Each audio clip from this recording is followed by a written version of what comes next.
At 6'5" and over 300 pounds, there wasn't much this offensive tackle couldn't handle.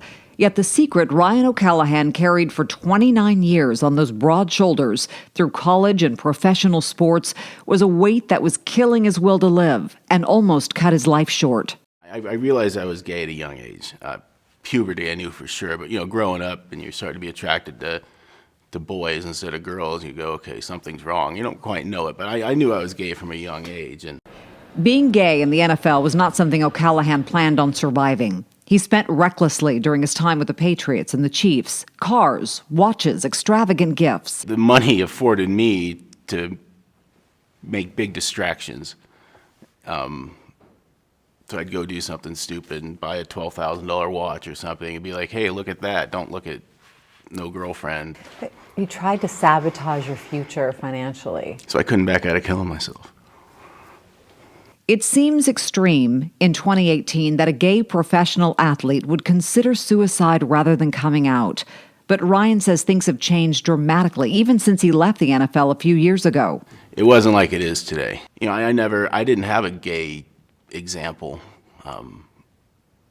Ellen was on TV with her old show, I think, but I didn't have any examples around here. Just didn't exist. So I didn't have anyone to look up to and go, okay, he's fine. He lives here. He's fine. He's gay. People love him. What he did have is the love of a conservative town where there were expectations. In high school, I was getting along, and then in college, I realized, I'm not going to change this. And I thought that I could never live with it in the long term. And even when he got to Berkeley, he didn't feel safe. I didn't really let myself take a step back and go, would it be okay here? Can I come out here? Because I still kind of thought of myself being from Reading, and Reading, all my friends that were in Reading, family, just things you hear growing up. And I was more worried about them than being accepted in Berkeley. And it didn't really give me any relief. The NFL brought Ryan the cover he says he needed and some professional satisfaction, if not happiness. I got to start the last game of the year.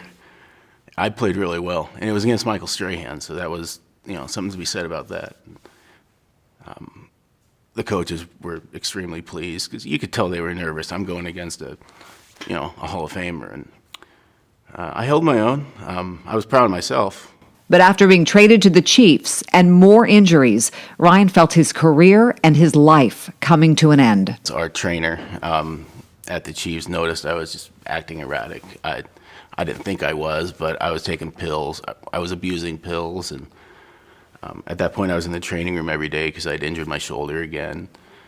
So there was no avoiding going in there, and he just noticed me acting differently and declining, and he, in his office, recommended I go talk to someone, and I did. It took months, but a therapist was finally able to get Ryan to release his secret. When you finally said the words, "I'm gay," to your therapist, how did that, it obviously did not surprise her. How did it feel for you? Like 1,000,000 pounds off my shoulders, and that was just her. I mean, like I said, I never said those words. Never practiced saying those words, and just letting someone know was kind of a relief. Like, okay, so at least if something happens to me now, someone knows the truth. And Ryan still thought of suicide, still didn't know if he could ever find love and acceptance in his town or from his family. When I told my mom, I had called him, told her I needed to talk, and it was very serious to me, very serious, deadly serious to me. And so we sat down in the living room. It was just my mom and dad and me. And I said it, right, I just told him that I'm gay. And Dad didn't say anything. My mom gave me a hug, told me she loved me. It took my dad's been fine, It took him a bit to fully come around.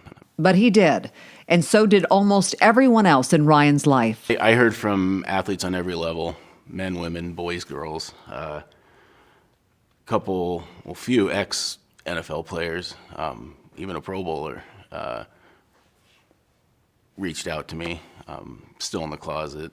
Life is not perfect for Ryan these days. He's on permanent disability with more surgeries ahead. All the NFL money is gone. But he's happy. He's writing a book, working on a foundation, partnering in LGBT events with the NFL.